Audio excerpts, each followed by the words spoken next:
Então, boa noite a todos. A gente vai trabalhar, então, hoje com o texto da Berenice Corsetti, Cultura Política Positivista e Educação no Rio Grande do Sul, que é o período que vai de 1889 a 1930. Tá? É um período muito importante da história do Rio Grande do Sul, da história do Brasil, mas também, em especial, a história do Rio Grande do Sul, né? Porque o Rio Grande do Sul ele se consolida politicamente neste período. Tá? Então, é um período assim, de muitas atribulações no estado do Rio Grande do Sul, né? E isso vai ter várias consequências. O texto da Berenice Corsetti traz justamente essas questões e de como isso influencia, então, na questão da educação. Tá? É importante que vocês, todas as aulas que nós temos, né, já tivemos e temos, é sempre importante que vocês busquem outros materiais que não falem necessariamente de educação, mas para que vocês consigam entender melhor o período histórico no qual se está falando. Né? Neste caso, 1889 é o período, então, que inicia com a proclamação da República e a substituição, então, da monarquia, a expulsão, né, do Dom Pedro II, tá? E a instauração, então, desse regime republicano. Tá? E vai até o início dos anos, o final dos anos 30, né? Então, que finaliza com onde começa o período Vargas, certo? Então, é um período muito importante na história. Tá? Muito importante assim, para estruturar as políticas que vão... é o período de transição, vamos chamar assim, né, entre essa monarquia e o Estado Novo a partir do Getúlio Vargas. Bom, o texto ele objetiva ver as influências dos princípios positivistas com base de uma cultura política educacional que marca a história do da educação no Rio Grande do Sul nessa primeira república. Tá? A questão do positivismo ela vai ser bastante influente em termos nacionais, mas principalmente no Rio Grande do Sul. A autora ela divide o texto dela em 3 partes, tá? e onde ela procura, então, explicar, na primeira, a cultura política positivista, trazendo elementos teóricos e historiográficos. Na segunda, ela fala dessa cultura política positivista e a política educacional no Rio Grande do Sul. E, no terceiro capítulo, ela fala da organização da educação no Rio Grande do Sul nesse período, de 1889 a 1930. Tá? Bom, então, nesse primeiro capítulo, ela vai começar falando de uma... ela vai tentar diferenciar, que, em termos de história, no Brasil, se tinha essa... A República ela vem com essa ideia de tentar diferenciar que a monarquia, até então estabelecida, ela representou o atraso do país. Né? E a República, então instaurada, ela representa o avanço, o progresso. Tá? A gente sabe que isso não é assim, dessa forma. A gente sabe que o Dom Pedro II ele foi um gestor, né, que ele teve muito para frente, né? Ele teve assim uma vontade de trazer as inovações tecnológicas para o Brasil, tá? E isso foi muito importante, né? Mas que nesses processos de ruptura, aqueles que vencem procuram imputar aqueles que perdem, né? No caso a monarquia, de que eles é que são eles representam o atraso e os vencedores representam o futuro, representam os avanços, representam tudo que tem de bom. Né? Então, isso é muito comum, né? E até porque se está tratando de política. Tá? Então, em toda a esfera política se tem muito essa vontade, né, de dizer eu represento o bom, os outros representam o ruim. Tá? Então, a gente tem que ter um cuidado muito grande com isso, em termos de história. Tanto que esse período, a partir de 1889, com a instauração da República, ele pode ser considerado uma modernização conservadora. Por quê? Porque ele traz avanços, né, em termos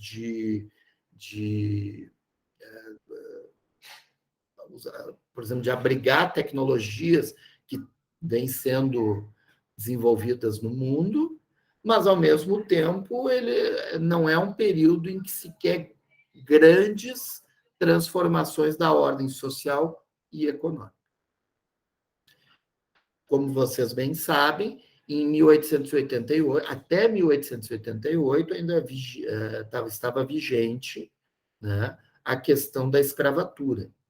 E isso, claro que ela já tinha amainado nas décadas anteriores, com algumas legislações, com uma forte pressão dos grupos sociais atingidos, mas essa ruptura também, ela não vai,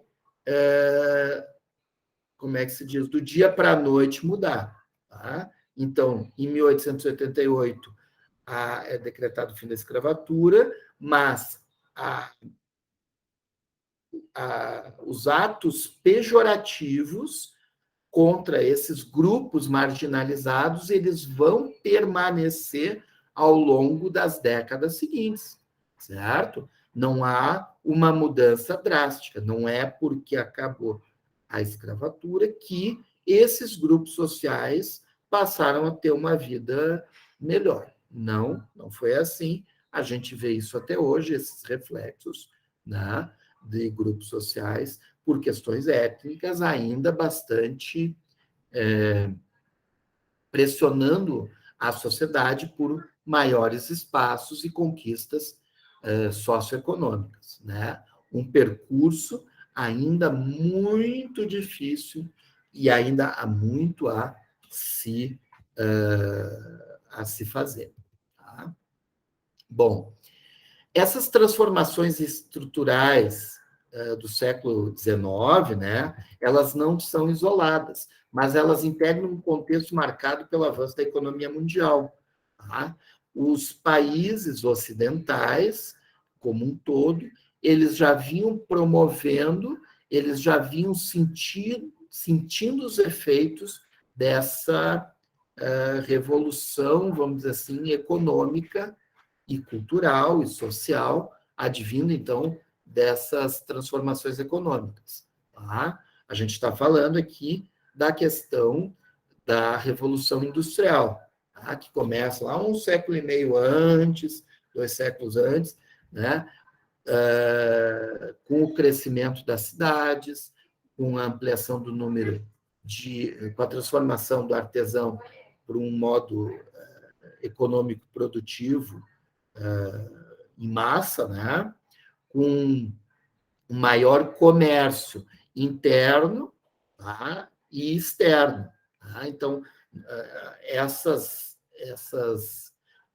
os últimos, vamos dizer assim, 300, 400 anos, eles já vinham sofrendo eles já vinham sofrendo modificações muito significativas. Tá? Então, os países ocidentais, a Europa, né, toda a América do Norte e a América Latina, elas é um conjunto que está muito ligado. Tá? Inclusive, a gente pode incluir os países asiáticos, como a China, num sentido que havia um comércio muito maior, né? E os países africanos também, principalmente no seu litoral. Tá? Bom, há uma ideia força dos países, né, das sociedades, em forjar um Estado-nação moderno, tá? Através de uma ampliação da burocracia estatal, então, de uma ausência total do Estado, né? Não que o Estado não controlasse a economia, a cultura, a educação, mas o Estado ele tinha uma participação muito restrita, tá? E então, com essa ideia de criar um Estado-nação, não um Estado, por exemplo, no caso do Brasil, não um Estado fragmentado, né? O Brasil, ele, até por conta da sua ocupação europeia, né? E em confronto com os habitantes locais, o Brasil ele é muito fragmentado em termos culturais. Então, também se tem uma ideia assim, de construir uma nação, né? Começa a ideia assim, de ter um padrão do que é ser brasileiro. Tá? Multiplicação dos campos de ingerência do governo, então, a ideia de que o governo precisa estar mais presente na vida das pessoas, né? Com isso, claro, tu vai acabar tendo a necessidade de um maior recolhimento dos impostos para bancar essa burocracia estatal. Tá? Esse primeiro período, assim, ó, se vocês, só para não me esquecer, se tiverem dúvidas, peço que podem ir escrevendo no chat, vão interrompendo a fala, tá? Eu não preciso só eu ficar falando, tá?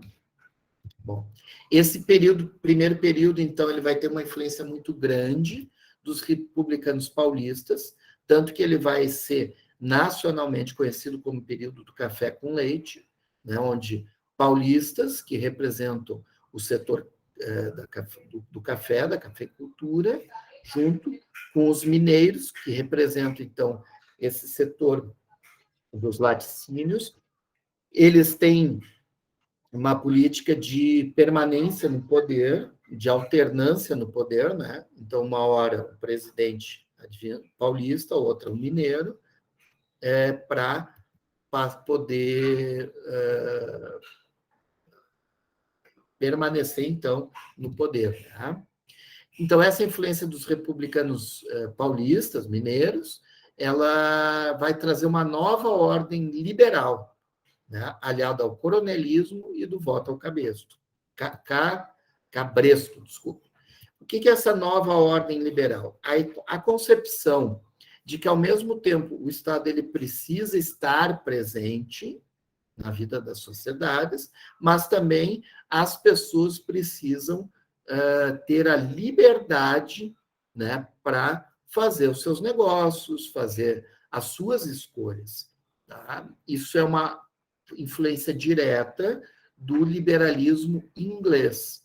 Tá? Embora o Brasil tenha sido colonizado por Portugal, ele, em termos comerciais, nós recebemos uma forte influência dos ingleses. As primeiras grandes empresas a se instalar na América do Sul e no Brasil foram empresas inglesas, né? Então, por exemplo, nas ferrovias, nas linhas telefônicas, né? Correios, telégrafos. Então, isso fez com que o Brasil, nessas camadas, vamos dizer assim, sociais mais um perfil econômico melhor, né? Tivessem uma forte influência desse liberalismo inglês. A ideia, então, desse liberalismo é que as pessoas sejam livres para fazer os seus negócios e tomar suas próprias decisões. Tá? Mas, ao mesmo tempo, no Brasil, existiam fortes influências regionais. Tá? Existiam, não autoridades, mas localmente existiam grupos políticos muito fortes que dominavam a política, né? e que faziam, então, que aqueles que podiam votar, né, tinham que votar nesse grupo. Por isso, o voto a cabresto. Né? Cabresto é aquilo que segura o cavalo, né, que faz ele ir para a gente, aonde a gente quer, onde aquele que está conduzindo deseja. Tá? Então, esse voto a cabresto, esses grupos políticos que se perpetuavam no poder, tá? E no Brasil, ainda muito agrário, nós vamos ver na aula que vem, quando falarmos do Estado Novo, que é dos anos 30 em diante, onde o perfil agrário vai mudar para um perfil muito mais rural. De qualquer forma, nesses locais, nesses estados onde a economia já apresentava um perfil mais urbano, né, se tinha essa ideia do liberalismo. Tá? Então, por isso que no Brasil coexiste esse liberalismo junto com essa velha ordem política. Tá? Os liberais desejavam, então, reordenar a sociedade, tendo como fundamento a igualdade e a liberdade de seus integrantes. Esses fundamentos, eles são oriundos da Revolução Francesa. Liberdade, igualdade, fraternidade. É claro que eles ficavam nos dois primeiros, então, liberdade e igualdade. Mas era uma sociedade hierárquica, ou seja, dividido em camadas sociais muito nítidas, né? Onde nessas camadas sociais, tendo como base uma população social muito empobrecida e analfabeta, ela poucas vezes conseguia, eram exceções, conseguir romper, né, sair de uma camada social para outra. Tá? Então, nessa sociedade hierárquica, convivia, então, uma desigualdade típica da sociedade escravagista, mas, ao mesmo tempo, um pensamento econômico, social de igualdade e liberdade. Tá? Bom, o progresso, e esses liberais, então, eles traziam essa bandeira do progresso. Tá? Se vocês olharem para a bandeira do Brasil, ordem e progresso. Então, a ideia de que nós temos que progredir, mas com ordem, não com rupturas, né? Uma ideia bem de uma revolução conservadora, ou seja, eu quero modificar a sociedade, mas não quero que essas modificações afetem o meu status quo, né? Eu não quero que isso me prejudique, né? Se eu estou numa camada superior. Tá? Esse progresso, então, ele vinha com a ideia, né, com sinônimos de limpeza, higiene, né, a limpeza pessoal, a limpeza na cidade, o embelezamento da cidade, saúde, reprodução da vida, educação, disciplina, ordem, produtividade, lucratividade. Tá? Então, essa questão, por exemplo, da produtividade vai ser muito importante. Tá? A substituição da ideia do trabalho escravista para o trabalho assalariado, né? A concepção de que o trabalho ele vai enobrecer aquele que trabalha. Tá? É uma ideia bem tipicamente liberal. Tá? Nesse sentido, a educação ela passa a ser um caminho para a formação da cidadania. Tá? A riqueza ela só é legítima e respeitável quando fosse fruto de um trabalho. Então, vejam só, né, aquela ideia assim, de afastar de que o trabalho ele só deve ser, o trabalho braçal, né, principalmente, só deve ser realizado por pessoas de classes inferiores, quando, na verdade, todos deveriam, então, ter no trabalho a sua completude, vamos dizer assim. O trabalho, ele enobreceria o caráter da pessoa. Isso são ideias liberais que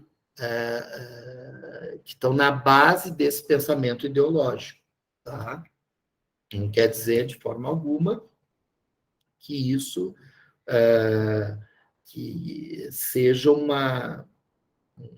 pensamento coletivo, né? Que a partir, por exemplo, de um clique, todo mundo pensa, agora vou trabalhar porque o trabalho enobrece. Não é esse, não ocorreu dessa forma. É uma concepção ideológica daqueles que ocupam o poder nesse período. Tá? Bom, a República ela tenta, então, implementar a democracia com a participação de todas as pessoas, só que quem são todas as pessoas? Vocês sabem quem participa da democracia neste período? Aliás, é algo até hoje é excludente. Vocês sabem, não? Vamos lá. Tá todo mundo muito quieto. Estão assistindo a série enquanto estão aí. Vamos lá. João, Flávia, Eric, Yasmin. Professor, Fala, João. mas se eu não me lembro, não sei se eu estou errado, mas não era homens até uma certa idade e as mulheres, eu acho que não sei se estou errado. Os alfabetizados, João. Isso. Quem não é alfabetizado não tem, né, a sua cidadania. Se vocês forem olhar hoje, ainda a alfabetização é condição para o voto. Né? A pessoa precisa ser, no mínimo, saber assinar o seu nome. Entende? Então, só que se tu olhar hoje o nosso perfil, né, de quem não é alfabetizado, claro, é alfabetizado na idade adulta, né? Naquela época, 70, 80, 85% da população não era alfabetizada. Então, a participação política era dos alfabetizados. E quem era? Um grupo restrito de 15% dentro da sociedade. A gente não pode falar, a gente poderia falar de uma elite, né? Considerando não só uma elite econômica, porque nós temos exemplos de pessoas de baixa renda que são alfabetizados, entende? Então, né, não era a questão econômica não era só o impeditivo, entende? A questão mais importante é, então, dessa alfabetização. E aí, que é algo que perdura até hoje, né? Só que hoje nós temos o quê? 2, 3, 5% de pessoas, nem isso, acho, que não são alfabetizadas. Né? Nos últimos 100 anos, nós tivemos inúmeros programas governamentais para acabar com o analfabetismo. Tá? Por quê? Porque isso permite a pessoa participar de forma exercer a sua cidadania na sociedade. Bom, então, essa participação ela se daria pela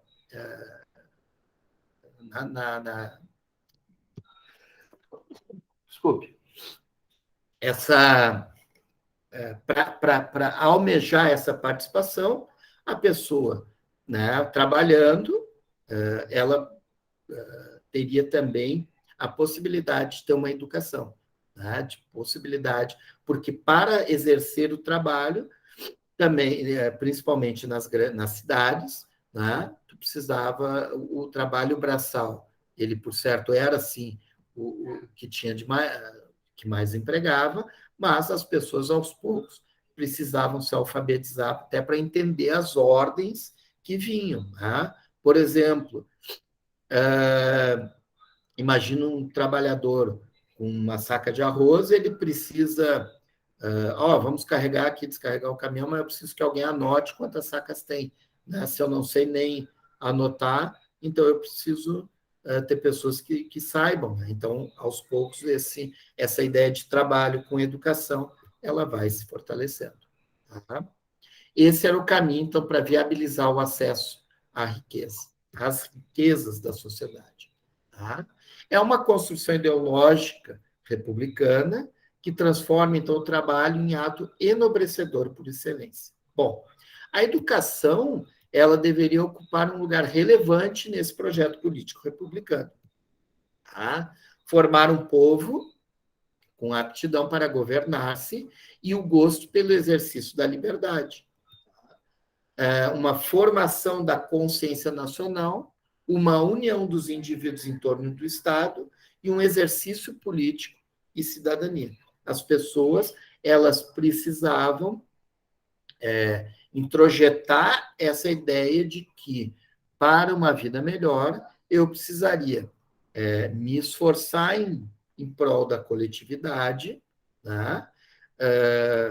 Ter ter o gosto por esse exercício de liberdade, né? Embora fosse uma liberdade muito, vamos dizer assim, assistida por essas classes mais abastadas, né? Que controlavam essa vida política. Tá? E vocês imaginem se isso ocorria em grandes centros metropolitanos, São Paulo, Rio, né? Porto Alegre. Agora imaginem nas cidades menores, né? Mesmo hoje nós vemos, né, nas nossas próprias cidades, né, cidades pequenas, médias, tu tem grupos políticos que estão muitas vezes se alternando no poder. Tá? Então, isso nada mais é que ainda assim o reflexo dessa ideia, né, de um político profissional, de um político que, né, ele é de boa família, né? Eu conhecia o avô, o pai, então o filho, o neto são honestos, quer dizer, né? Claro que hoje muito já se rompeu, hoje, né, nas últimas décadas, se rompeu em relação a isso, mas vejam vocês que ainda é muito forte. Tá? Essa nova ordem liberal, ela precisava ser transferida para a realidade escolar, que era a via de acesso ao conhecimento. Né? Então, a escola, e aí a gente entra no nosso âmbito, né? A escola ela precisava também ter essa concepção liberal, né? De formar os indivíduos para o trabalho, de permitir com que os indivíduos, então, tivessem uma determinada formação para melhorar o ambiente profissional de trabalho. Tá? Por isso, de um caráter profissionalizante, que é capaz de formar cidadãos ao mercado de trabalho. Tá? Então, a escola, nesse período, ela acaba sendo marcada muito por isso. Uma ampliação das cidades, uma urbanização ainda incipiente, né? E esses que vivem na cidade, para desenvolver um trabalho, eles precisam, de certa forma, ter algum tipo de conhecimento, tá? Que isso vai melhorar, de maneira geral, então, essa sociedade. Por isso que, nesses primeiros anos, nessas primeiras décadas, ainda muito rural, né? O Brasil muito rural, acaba, então, fazendo com que a maior parte dessa população rural fique excluída deste processo. Tá? Então, quando a gente fala em termos educacionais, estamos falando sempre dessa menor parcela da população que vive na área urbana. A parcela rural, ela ainda é invisível na sociedade. Tá? Esse quadro só vai mudar a partir dos anos 30, 40, não porque se levam, né, esses mecanismos sociais, educacionais para o rural, mas é porque o rural passa a ter um número menor de pessoas que passam a migrar para a cidade. Então, são essas cidades que têm essa concepção, não é concepção, essa possibilidade, né, de acesso à educação, acesso aos bens públicos. Tá? O acesso ao meio rural ele vai levar décadas. Né? Quando muito ali, o que? Anos 70, 80, né, que o campo passa a ser visto de uma outra forma. Bom, no Rio Grande do Sul, quem toma a frente dessas medidas é o Partido Republicano Rio-Grandense, o PRR, tá? Do Júlio de Castilhos. Tá? Ele é que vai fazer esse projeto de modernização a partir, então, desse ideal positivista, que são as ideias do francês Augusto Comte. Tá? Se vocês, é importante, assim, se vocês querem entender esse período, entender um pouco melhor essas ideias do Augusto Comte, tá? Que vai, então, trazer o positivismo. A ideia, então, da educação moral, o sujeito ele precisa ter um limite, vamos dizer assim, muito rígido de atuação na sociedade. Tá? Então, por isso, essa moral, tá? Muitas vezes, que os próprios membros da elite não, como é que se diz, não obedeciam, né? Por exemplo, a questão das casas de prostituição, né? A moral dizia, né, que tu tinha que trabalhar, ter a tua família, ter a família. A família é muito importante nesse período. Sim, só que aí os mandatários, vamos dizer assim, né, que essa família ainda é muito controlada pelo homem, né? Ele pode sair de casa e ir para as casas de prostituição, né? Satisfazer seus desejos, né? Algo que ele não fazia na sua família, no seu âmbito doméstico. Tá? Então, que tem até a expressão, né? Não sei se vocês já ouviram, como é que é moral de cueca? Vocês já ouviram, não? Alô, alô, Marciano? Nunca ouviu? Gabriela, nunca ouviu assim, não sei o que, o sujeito prega moral de cueca. Não, Gabriela. Abre se a Gabriela abrir a câmera aí, o som, aí eu vou explicar o que é pregar moral de cueca.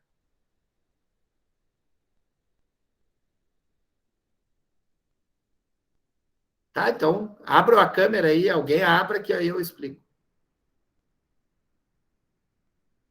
Ô, João, obrigado, meu querido. E esse bigode aí? Ah, coisa linda. É charme, né? Tem que meter um charme. Esse João aí, hein? Olha, isso aí. Hein, João? João, tu sabe o que é moral de cueca, não? Pregar moral de cueca?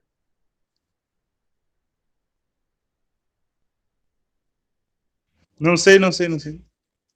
Imagina a cena, João. Tá? Eu fazendo um discurso bonito. A família, a sociedade, né? Com meu paletó, meu fraque. Imagina, João. E só de cueca daqui para baixo. Porque eu estou fazendo o meu discurso lá na casa da prostituição. Entendeu? Moral de cueca, ou seja, só que só me enxergo daqui para cima, né? Então, o que eu só enxergo, né? Quando na verdade a pessoa, no seu íntimo, ela faz outra coisa bem diferente. Por exemplo, ela prega nós não podemos ter corrupção, não sei o quê, e a pessoa faz pequenos atos de corrupção, entendeu? Nós temos que defender as mulheres. Aí ele vai em casa e bate na mulher. Tu entendeu? Isso é pregar a moral de cueca. Né? Ele mostra uma coisa para o público, quando no privado ele faz uma coisa totalmente diferente. Tá? Então, É uma forma mais educada de falar hipocrisia, no caso. exato. E é bem desse período, no sentido assim, tu entende? Assim, de parecer, né? Por isso que eu usei a expressão do fraque, da gravata, de falar bonito, entendeu? Quando, na verdade, ele nem as calças não botou porque estava com sabe? Então, essa é uma... a Manuela ri, mas ela sabe, ela tem vizinha. Ela tem vizinha, a Manuela, né? Né, Manuela? Ela fica olhando para a vizinha dela, tu tá pregando moral de cueca, que agora eu sei, né? Mas obrigado, João. Bom, O desenvolvimento, então, dessas forças produtivas no Rio Grande do Sul, a ideia do liberal é que esse desenvolvimento atingisse todos os setores da economia e que era um avanço em relação a uma economia ainda muito agropastoril, ou seja, uma economia baseada ainda muito na agricultura e na pecuária, principalmente no Rio Grande do Sul. Se vocês pegarem São Paulo, vocês vão ter a economia baseada no café. Tá? Então, se vocês olharem, todos os investimentos, a maior parte dos investimentos públicos era direcionado para a exportação do café. Tá? E que isso vai ser atingido fortemente lá no final da década de 20, né? Em 1929, em que o café deixa de ser comprado, né, em grandes quantidades pela crise justamente das fábricas, da produção, e aí o Brasil entra numa crise tremenda. Tá?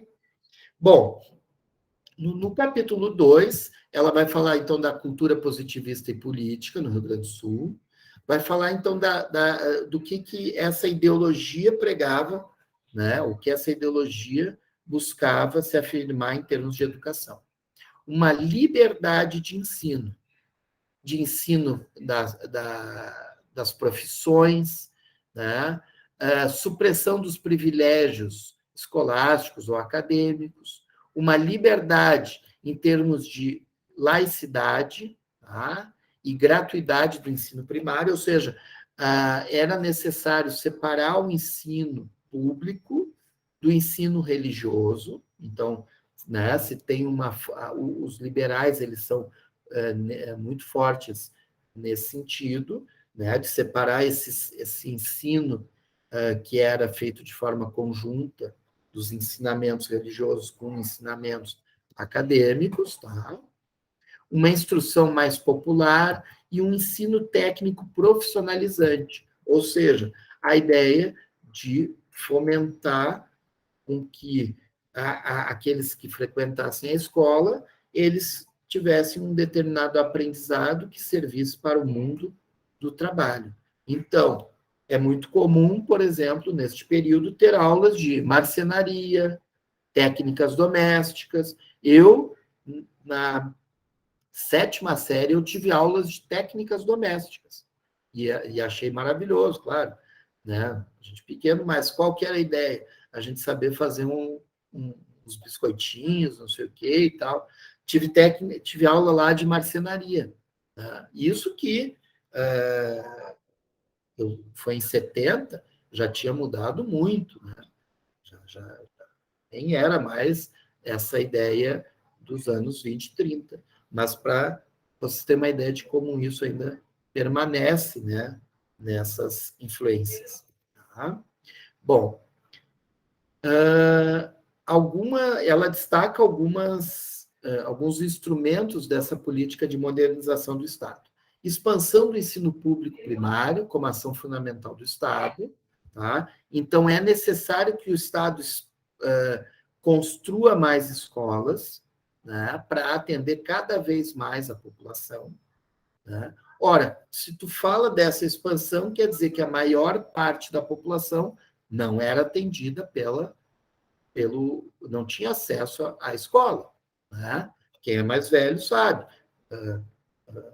Isso até muito depois, né? Tem vovô, vovó, pergunta para ele, eu fiz até a 3ª série, até a 2ª série, até a 5ª série, e depois muitas vezes parava. Um estilo ao ensino técnico profissional, tá? A nacionalização do ensino, isso no Rio Grande do Sul foi muito importante, principalmente nas zonas coloniais alemã e italiana, e, né, por exemplo, aqui na nossa região sul, Camaquã, que tem muito alemão, né, e italiano. Então, de que o ensino fosse na língua portuguesa, tá? Por muitas dessas colônias, as crianças aprendiam na língua materna, então em alemão, italiano, polonês ou japonês.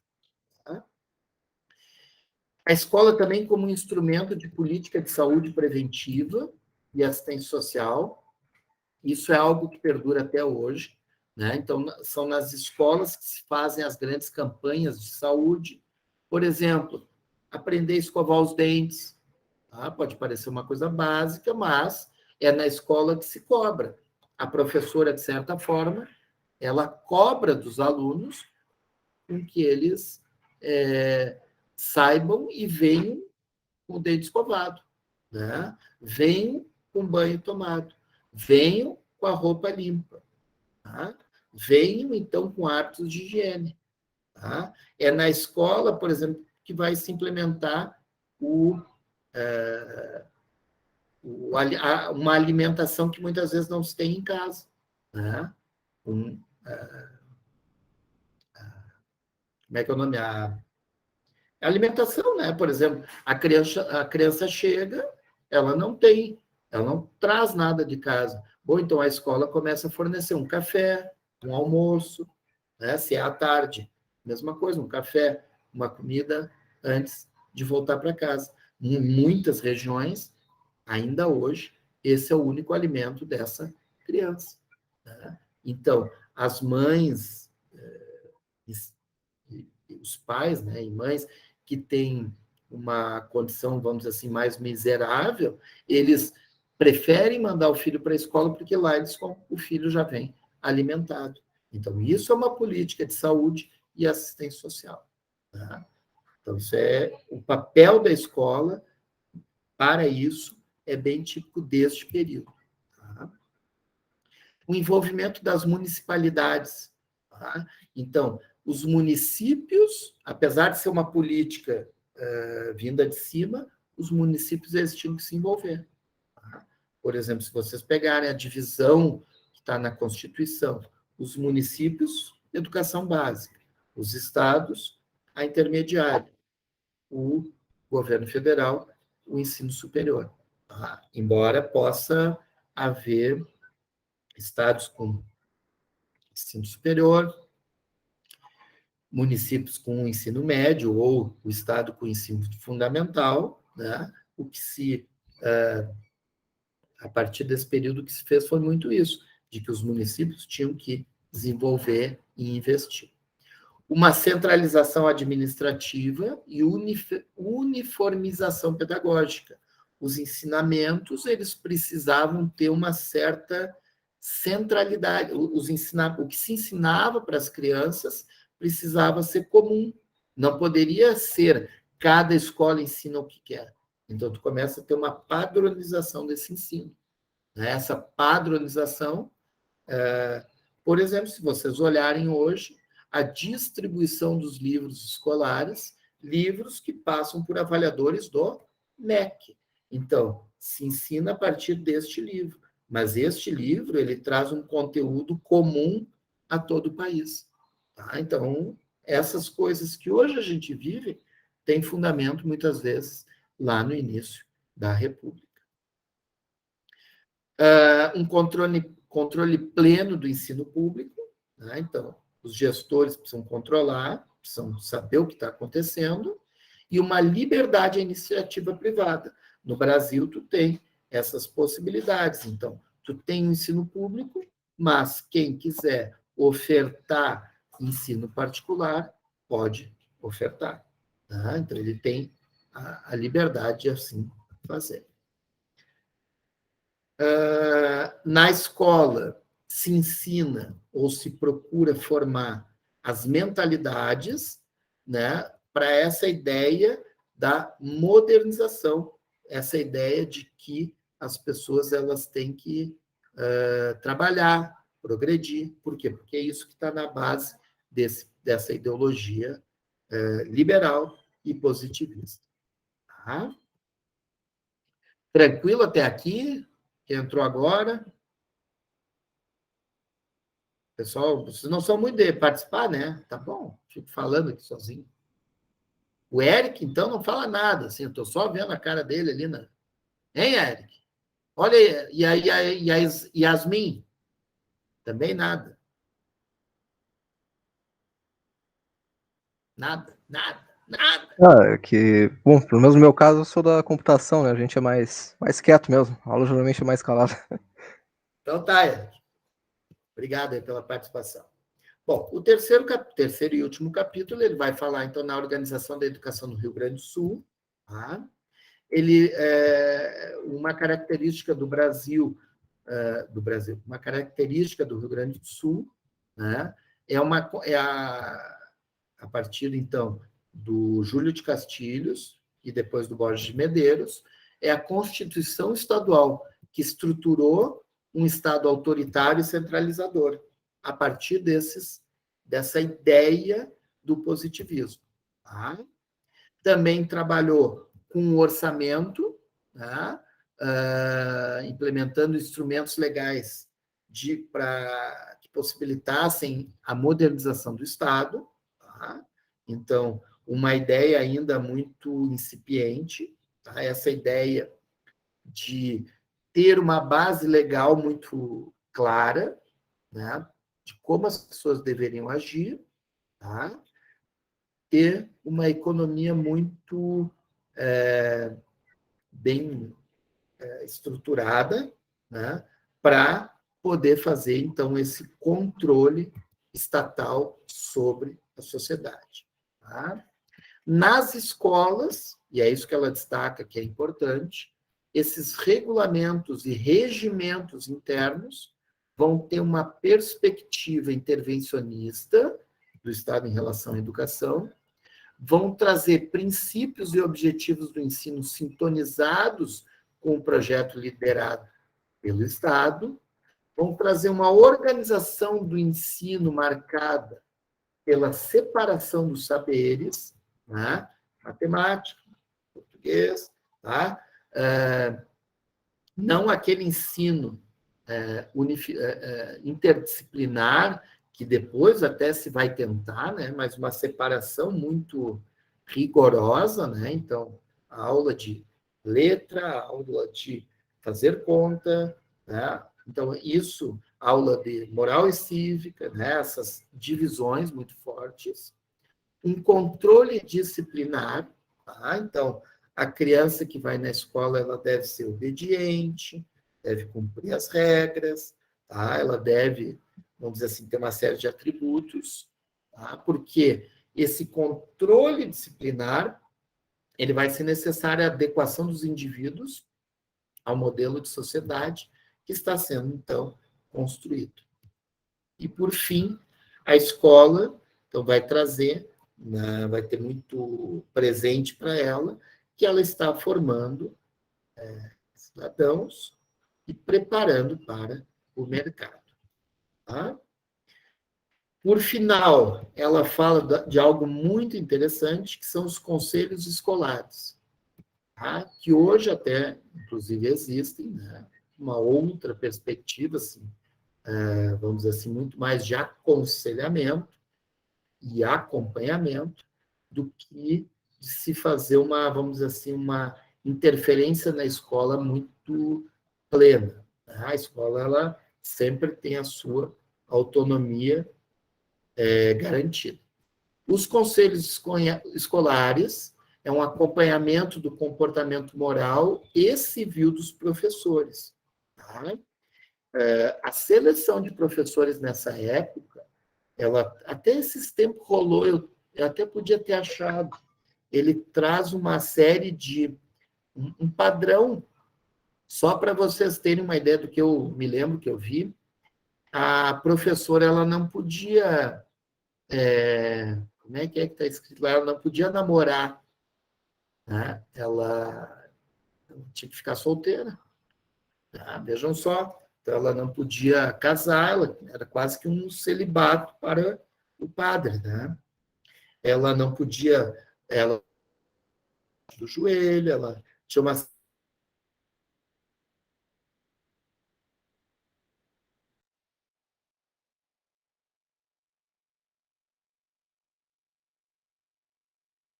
né?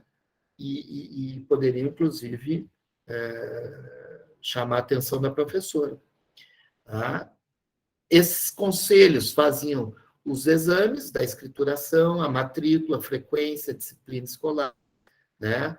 Eles verificavam, então, o andamento de cada aluno, tá? Bem como o atestado mensal do exercício dos professores, para que eles pudessem receber seus vencimentos. Então, vejam só, esses conselhos escolares, eles tinham um controle muito grande da vida escolar, né?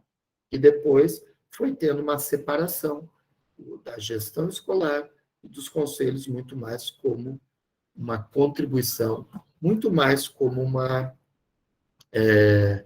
um olhar, vamos dizer assim, da sociedade sobre a escola. Bom, em síntese, era isso. A ideia, então, de vocês ter uma perspectiva, mesmo que breve, sobre esse período, tá?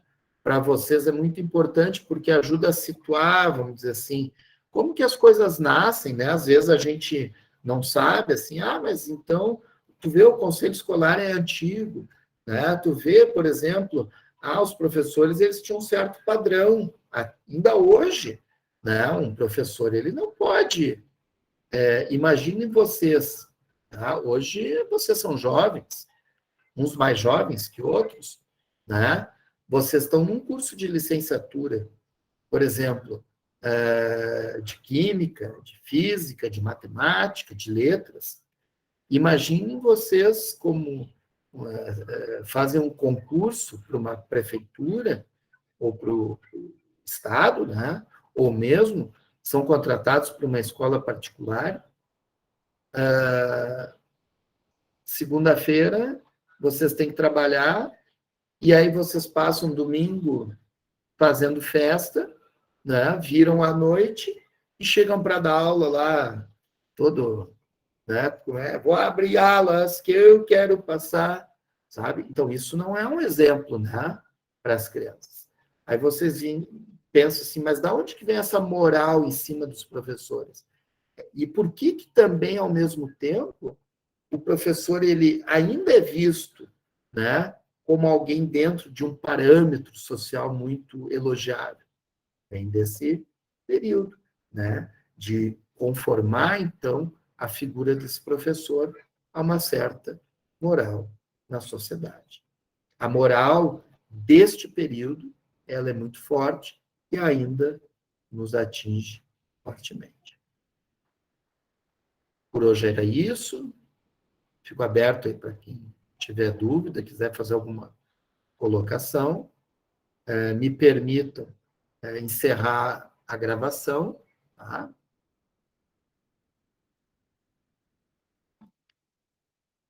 Vou ver como é que para agora. Aqui. Aqui.